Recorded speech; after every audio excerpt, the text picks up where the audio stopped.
Buenos días, buenas tardes, buenas noches, bienvenido a un nuevo episodio de Conversaciones de Mentes y saludamos como siempre a Rubén Fornell. Rubén, buenas tardes, buenos días, buenas noches, ¿cómo estás? Hola, ¿qué tal? Muy bien. Que sepas que mi saludo no es único, porque dice mi madre que en un programa de cocina dicen exactamente lo mismo, así que no tengo nada de graciosa, ni de innovación, ni de nada, ¿eh? Bueno, para mí es único y para nuestro entorno de conversaciones de mentes creo que también, porque vamos, sí, porque lo dice tu madre lo creo, ¿eh? Pero si no, diría que es tuyo. Bueno, pues a ver, yo para mí era mío, ¿eh? Pero se ve que no, que ha sido de alguien más antes que mío, a pesar del cachondeo que genero yo en grupos de WhatsApp y todas esas cosas, ¿eh? Bueno, Rubén, vamos a por un nuevo episodio. Hemos hablado estos días pasados de asuntos muy concretos y vamos a analizar hoy una cuestión que yo creo que es importante, o de la que es importante también hablar, que es la terapia en sí. Porque creo que hay muchas veces que no tenemos muy claro qué es ir a terapia, en qué consiste, qué sí es ir a terapia y qué no es ir a terapia, un poco para que quienes nos escuchan, quienes nos ven tengan también claro cómo funciona, ¿no? Claro, y es que estamos en un momento en el que hay tanto profesional, tanta corriente, tanta venta de todo, que estamos inundados de información y que cada uno vende a veces algo concreto y a veces humo, que es complicadísimo. Yo me pongo también en la piel de estar en la otra parte y me parece muy difícil. Si como profesional, ya cuando busco a mis propios profesionales, y ahora iremos hablando sobre eso, ya lo tengo complicado, pues me imagino sin tener herramientas. Así que el destino también de este episodio es poder aclarar, resolver algunas dudas, eliminar mitos y acercar a las personas a una realidad o por lo menos otorgarle elementos para que cuando elijan y busquen tengan más herramientas. Bueno, en aquel directo de Instagram que hicimos durante la pasada Navidad o justo antes de la pasada Navidad, hablamos de que uno de los objetivos de estas conversaciones de mentes era precisamente facilitar el acceso a las personas que pudieran necesitar ayuda o que pudieran necesitar terapia y de paso aclararles también, ¿no?, cuál es la mejor corriente o qué es lo mejor que pueden buscar dependiendo de cada uno de los casos, o bueno, como decías, desterrar algún mito o aclarar algunas dudas que pueda haber en torno a la terapia. Claro, es que la primera realidad que tenemos en nuestra sociedad española es que el acceso no es sencillo para tener un acceso a la psicología, pues digamos, de calidad, con el tiempo que realmente debe proceder, porque al fin y al cabo, los profesionales que están en el sector público pues están muy limitados. Es una realidad que no tienen las mejores condiciones para poder atender a las personas pues, con flexibilidad y que seguramente les gustaría a muchos de ellos atender pues, con más tiempo, con más recursos. Y por otra parte, esta evolución, este desarrollo personal mucho más privado, no es de acceso para todo el mundo, especialmente pues, porque todos los servicios privados al fin y al cabo tienen un coste superior. Así que creo que desde ahí tenemos esa responsabilidad que nosotros hemos tomado también de poder acercar en la medida de lo posible conceptos, experiencias, un material que procede no solo del conocimiento, sino de la vivencia diaria y real con personas a través del podcast y, por supuesto, vamos a dar algunas herramientas más. Bueno, pues vamos a ello. Yo creo que todos, la mayoría de nosotros en algún momento de nuestras vidas nos hemos preguntado si deberíamos, si necesitábamos ir al psicólogo. ¿Qué tenemos que tener en cuenta, Rubén? Bueno, creo que lo primero que hay que tener en cuenta es que ir a buscar una ayuda profesional de acompañamiento personal, sea del tipo que sea, no debería ser una necesidad límite. Ojalá que las personas podamos llegar a pedir esa ayuda antes de estar, por decirlo así, en el pozo, antes de ya sentir que se nos ha descontrolado la vida, las emociones y que ya llevamos muchísimo tiempo de esa forma. ¿Por qué? Porque el primer concepto creo que debe ser el de que pedir ayuda es simplemente una forma de facilitarnos el camino. No hay que estar vagando 300 kilómetros desde que tuvimos las últimas coordenadas del GPS antes de buscar de nuevo cuál es la ruta para reincorporarnos al camino. Yo trabajo con muchas personas que vienen tanto después de sus propios límites, que es que al principio el trabajo es un trabajo de casi puro desahogo y es una pena decirlo así. Estamos ahí para acompañar, pero sinceramente creo que se pueden otorgar y que otorgo, en mi caso digo, herramientas mucho más útiles que ese desahogo emocional dirigido, que evidentemente no es un desahogo para nada parecido al que se puede tener con un amigo en un entorno de ese nivel de confianza, porque al fin y al cabo, aunque la persona no pueda todavía trabajar recursos que le vayan a conducir a su futuro, la guía de esa descarga emocional ya es una guía conllevada desde unos determinados criterios, pues básicamente profesionales. Entonces, lo primero que creo que hay que tener en cuenta es que es una ayuda, y es una ayuda para la que no hace falta estar al límite, porque además cuanto más temprano cojamos esa ayuda, pues más fácil, menos carga, más rápido va a ser el proceso. Lo decías al principio, ahora mismo hay tantos profesionales que es difícil elegir o saber qué es mejor para cada uno de nosotros. ¿Cómo podemos encontrarnos entre tanta información, Rubén? Bueno, aquí hay muchos elementos que tenemos que tener en cuenta. Primero de todo, sería muy útil conocer un poquito sobre las diferentes corrientes. En España, la parte académica de cómo se ha formado, cómo se han conformado las universidades y las titulaciones proceden fundamentalmente de la terapia cognitivo-conductual, de esta corriente. Entonces, cuando aquí se habla de psicología, se da por hecho que la base es cognitivo-conductual. Hay muchas herramientas diferentes, desde el psicoanálisis, desde el análisis transaccional, la terapia Gestalt, muchas herramientas que sí creo que es importante que las personas por lo menos busquen un poquito, aunque sea en una búsqueda rápida de Google, que es lo que les puede inspirar. Pero mira, más allá de eso, y por lo que no voy a entrar a explicar cada una de ellas, al menos hoy, es por lo siguiente. Creo que hay que usar un sentido común básico. Cuando una persona te ve únicamente desde una corriente, al fin y al cabo te está viendo desde un lugar muy sesgado. Yo creo enormemente en los profesionales, y con esos profesionales también me he formado yo, que son fruto, que son producto de la unión, de la convergencia de muchas disciplinas. Al fin y al cabo, si hay un profesional que solo sabe mucho de una corriente, todo lo va a tener que filtrar por ahí, porque son las gafas que tiene. Ahora, si tiene una colección de gafas, oye, igual que le combina con una ropa con otra. Entonces, a mí personalmente, mi compromiso ha sido el de intentar estudiar de manera permanente para poder ver lo mismo desde otros ángulos. Y entonces, muchas veces, en mi caso, me preguntan, bueno, y entonces, ¿desde qué corriente vamos a trabajar? Pues no lo sé, ya lo veremos. Yo sé que te puedo disponer un buffet de herramientas que tienen que ver, por supuesto, con la cognitivo-conductual, con la Gestalt, que sé muchas cosas sobre el enneagrama, que me he certificado en herramientas como el transaccional o como la programación neurolingüística, da igual, ¿eh? Las herramientas buenas, al fin y al cabo, lo que quiero decir es que todas las buenas herramientas tienen una parte en la que, en el fondo, están compartiendo casi lo mismo. Sé que es muy burdo decirlo así, pero lo que quiero decir es, al fin y al cabo, busquemos a personas que puedan aportarnos puntos de vista lo más elaborados posible y que no estén condicionados nuestra vivencia a verlo de una determinada manera. Más allá de eso, creo que hay que poner una especial atención en tener en cuenta, cuidado con el tema títulos y no títulos. Yo me he formado con muchas personas, por poner ese caso, que no son titulados. ¿Que la titulación es un elemento, un sesgo fundamental y que abogamos por la titulación? Por supuesto, pero apliquemos el sentido común, porque hay mucho titulado sin experiencia, mucho titulado sin una formación práctica real, y también hay no titulados que son personas maravillosas con 25 años de experiencia que se han formado en todo menos en el transcurso de los X años de carrera, reglados y formativamente correctitos. Entonces sí creo que hay que aportar el sentido común sin prejuicios para hacer una evaluación sensata y no generar un sesgo tan bruto como título sí o título no. Yo creo que vivimos un momento, tanto en las personas que piden esa ayuda como profesionalmente, donde se condenan y donde parece que lo correcto es que un psicólogo condene a todos aquellos profesionales y los tachemos de intrusos que no tienen título. Sinceramente creo que no. Creo que hay grandes profesionales sin título, con título, y muy malos profesionales con título y sin título. Y esto es una realidad aquí y en todos los ámbitos. Y por último diría,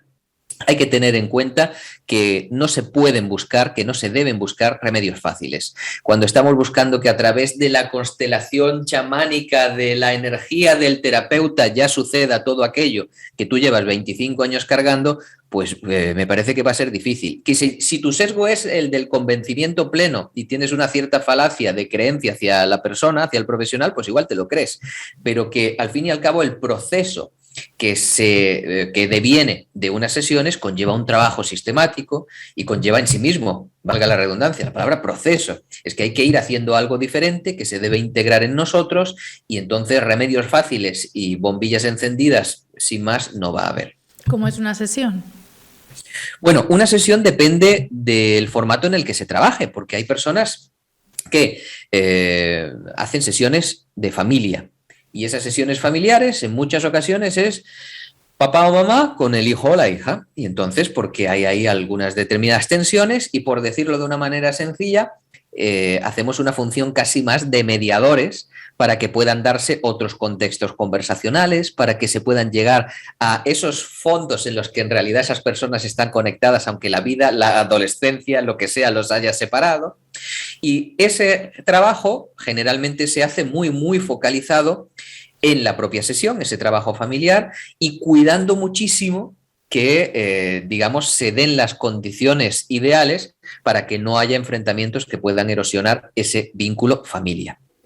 Luego, una sesión de pareja. Una sesión de pareja para mí tiene mucho más trabajo de hábitos, de conducta, de comunicación, porque cuando una pareja ya demanda el trabajo de terapia de pareja, vienen muy, muy viciados, a veces desde componentes sexuales, de la comunicación, con mucho reproche, con mucha herida del pasado. Entonces, más allá del propio trabajo en la sesión, hay que establecer unas determinadas pautas, y esto ya depende del profesional y de la corriente, a través de la cual se vaya guiando los siguientes pasos. Y luego la sesión más habitual, la sesión individual, la sesión 1-1 y personal, requiere y se da en un entorno absolutamente confiado. Es un espacio íntimo y desde ese espacio creo que estamos ahora mismo en algo que las personas cuando decidan a sus profesionales tienen que evaluar si les gusta o si lo quieren o no, y es el seguimiento. Hay muchos profesionales, y no digo que sea ni bueno ni malo, simplemente no hacen un seguimiento. Es decir, nos veremos de sesión en sesión y eso será el proceso. Y otros profesionales, en mi caso sí me gusta, me parece que aporta, que sí hay un seguimiento. Y ese seguimiento dependerá pues, de cada profesional a qué nivel es, si es a través de email, si es a través de WhatsApp, con qué constancia, pero sobre todo hay que aclarar qué tipo de servicio de seguimiento o no quiere la persona. ¿Por qué? Porque a muchas personas tener a alguien detrás que cada 2 días está pendiente y le dice hola y desde ahí le aporta recursos, le agobia. Y para otra persona es el acelerador perfecto o el sostén perfecto para generar una etapa. Entonces sí creo que un elemento fundamental de esas sesiones es ver si el profesional te va a acompañar o no. Bueno, yo entiendo que cada psicólogo es un mundo, pero tengo muchísima curiosidad por saber cómo es el gremio. Pues esto es un terreno un tanto escabroso de todo el desarrollo personal, lo que se ha conformado, y España creo que es muy particular. Esta al menos es mi visión personal. Creo que aquí hay más competitividad y sobre todo más condena en lo que podría ser todo el gremio del desarrollo personal, en el que incluyo pues legalidades diferentes, como desde coaches a psicólogos, psicoterapeutas, terapeutas. Creo que hay un entorno feroz. Tristemente, si yo tuviera que definir en 2 palabras el gremio, pues voy a usar 2 negativas y luego ya uso positivas, sí. Pero las 2 negativas para mí serían competitivo e incongruente. ¿Y por qué digo eso? Competitivo porque creo que es muy mordaz, es muy juicioso, porque creo que vamos a la destrucción del otro. Aquí el que más trabaja es el enemigo, en lugar de, en muchas ocasiones, estoy hablando de generalidades obviamente, pero creo que muchas personas de mi entorno, yo mismo, vivimos asedios tremendos sobre cómo divulgamos, por qué divulgamos. Es una crítica constante, nunca va a estar contento un determinado sector de nuestro alrededor. Y digo incongruente porque aquí hago una crítica general, y no digo autocrítica porque yo sí lo hago, que es el hecho de que creo que un terapeuta en cualquiera de sus formas tiene que hacer su propio proceso. Para mí un compromiso fundamental es que estemos nosotros mismos en un trabajo personal. Creo que al final eso es un símbolo más de crecimiento, de humildad.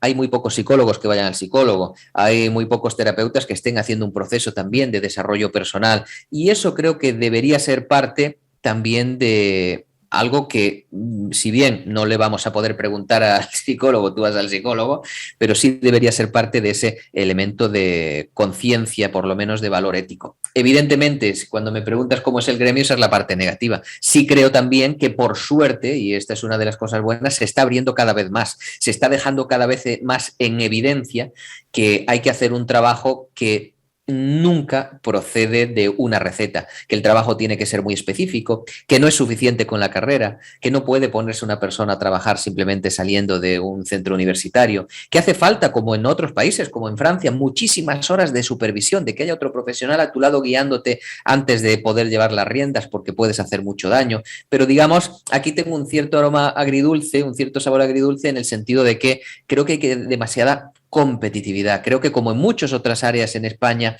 y digo en España porque estamos aquí, aunque creo que tiene una idiosincrasia particular, esta competición contra el otro es demasiado dura. Rubén, si comienzo un proceso de terapia o de acompañamiento, ¿voy a tener que estar toda la vida? Bueno, esto es lo que mucha gente piensa. Y es que, tristemente, a veces se ha intentado que suceda así, porque yo trabajo con personas que fueron un día a una sesión con no sé quién y porque se había muerto la abuela y pobre señora que 7 años después el psicólogo le decía que tenía que seguir yendo porque, bueno, eso había que verlo. Vamos a encontrar personas que van a estar muy interesadas o que no van a saber cortar el proceso, interesadas en el seguimiento. Si hay que estar toda la vida o no, depende de lo que tú quieras, fundamentalmente. Yo tengo gente que lo que quiere realizar en sesiones más esporádicas, es un crecimiento constante, es como una forma de chequeo. Es una ITV constante a través de la cual ven algo desde otro punto de vista, ordenan unas emociones y desde ahí, pues unas personas a las que, por ponerte una cifra, ves cada 6 semanas, a lo mejor la ves durante 8 años. Esto es muy habitual. Depende de si una persona realmente tiene un trastorno. Entonces va a necesitar un trabajo que, incluso si hay un trastorno, vamos a necesitar la ayuda farmacológica de un psiquiatra que nos esté guiando. Si hay una patología, pero si hay un evento, si es algo que ha sucedido en una ventanita de la vida, pues como puede ser un duelo, como puede ser un despido, como puede ser una ruptura, como puede ser una pequeña crisis, eso va a estar acotado en el tiempo y debe estar acotado en el tiempo. Creo que las personas deben sentirse con toda la libertad del mundo para preguntarle al profesional por dónde vamos. ¿Cómo lo ves tú? Si tuvieras que poner una mirada hacia adelante, ¿qué crees que son los siguientes pasos que necesito? ¿Y me podrías hacer una predicción de cómo va a suceder? Que yo soy el mismo en el que con esto me pego un tiro en el pie, pero creo que es muy útil porque no lo sabemos en muchísimas ocasiones. ¿Cómo lo vamos a saber? No somos adivinos, pero sí creo que hay que orientar a la persona a que por lo menos le podamos decir por dónde vamos, no solo que tengan una confianza ciega. Antes, Rubén, decías que veníamos a hablar de las realidades de la terapia, pero también a acabar con algunos mitos. ¿Cuáles son los que más te toca desmentir? Pues uno de los que más me toca desmentir es sobre la infancia, sobre si vamos a estar todo el tiempo hablando de la infancia. Evidentemente hay corrientes y formatos terapéuticos que se enfocan muchísimo en la infancia y en una deportividad total hacia el pasado. Creo que cada vez más corrientes, y yo lo fomento también, miran hacia adelante, miran desde el presente hacia el futuro y, digamos, van al pasado cuando o hay grandes eventos, evidentemente, o cuando el pasado está suponiendo una limitación. Pero sobre todo, en líneas generales, es un mito que haya que estar constantemente en el pasado o que haya que estar constantemente en la infancia. Creo que otro de los mitos que todos conocemos es que esto es para locos, que es que hay que ser un enfermo mental. Te digo, yo trabajo prácticamente en un 100% con personas que lo que quieren es mejorar, que lo que quieren es restar cargas de la vida, ordenar eventos que les pesan, proyectarse mejor hacia el futuro. Por decirlo así, son personas normales que lo que quieren es vivir mejor y no pasa nada más.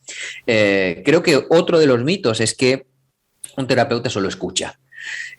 Y que eso todo se va a dar desde un lugar de escucha y de opinión, cuando no es así, cuando realmente si hay un buen profesional ahí, va a haber unas herramientas, va a haber una dirección, es decir, va a haber una consistencia debajo de lo que es la palabra. A veces la palabra parece que por estar toda dicha, yo digo así, una detrás de otra, tienen siempre la misma importancia y no es verdad. Al fin y al cabo ahí está la diferencia entre profesionales. Y otro de los mitos que yo creo que ya hemos desmentido por inferencia por el camino es que todas las terapias son iguales. Realmente no, hay mundos totalmente diferentes, desde las más corporales y físicas a las que tienen más que ver con una liberación emocional, a las que tienen que ver más concentrarse en la infancia, la que tienen que ver más con estudiar los roles sistémicos de la familia, es decir, hay grandísimas diferencias. Vamos a por ejemplos, como todas las semanas, Rubén. Pues ejemplos, mira, te cuento un ejemplo feo. Un ejemplo que a mí me sucede muy pocas veces. De hecho, en toda mi vida profesional me ha sucedido en 2 ocasiones. Y digo, me ha sucedido y en realidad debería decir, yo he propiciado también que suceda porque la decisión la tomé yo y era de dejar de trabajar con una persona. ¿Por qué dejé de trabajar con una persona? Este año pasado ha sucedido. Porque estaba buscando magia desde la inconsistencia total.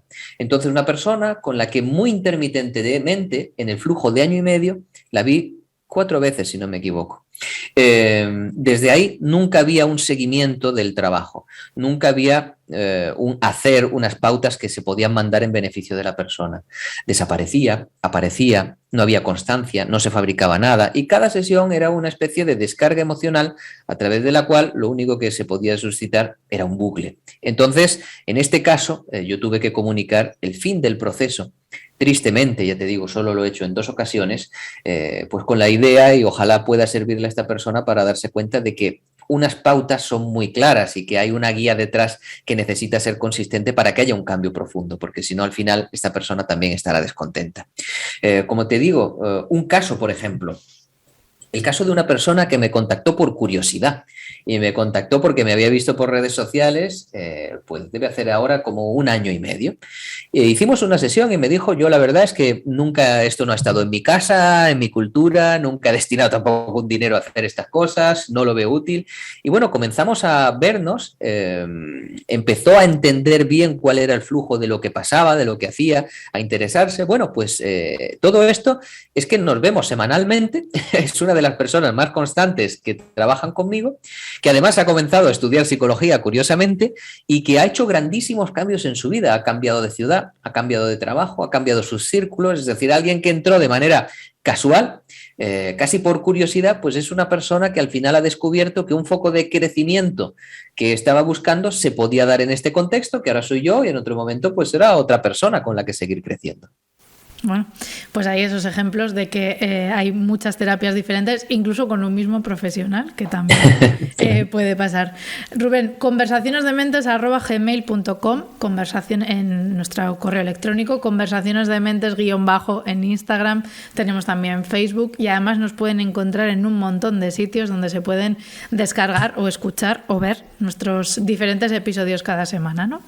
Claro que sí, estamos en iVoox, estamos en Spotify, en Apple Podcast, nos pueden ver en YouTube y desde ahí abiertos siempre a que nos dejen un comentario, una propuesta de temas, una duda, que nos cuenten un caso personal, una vivencia, en abierto o por privado, pero ahí estamos deseando conocer. Desde luego que sí. Rubén, antes de irnos, nos encantaría escuchar, no sé, si un poema, si un cuento. ¿Qué nos traes esta semana? Pues vengo en una estela en estas semanas de poemas y voy a seguir con los poemas. Ahora me ha dado por ahí. Y este es un poema que precisamente me leyó en una ocasión uno de mis maestros, Stephen Gilligan, al que le debo mucho y le tengo mucho cariño, que es un poema de un poeta irlandés, John O'Connor, que dice así: en los lugares recónditos del corazón, por donde a tus pensamientos ni se les ocurre vagar, este comienzo se ha estado formando silenciosamente, esperando a que estuvieras listo para emerger. Durante mucho tiempo observó tu deseo, sintiendo el vacío creciendo en ti, observando cómo seguías adelante con tesón, aún incapaz de dejar atrás lo que te había quedado pequeño. Te observó jugando con la seducción de la seguridad y las promesas grises susurradas por la monotonía.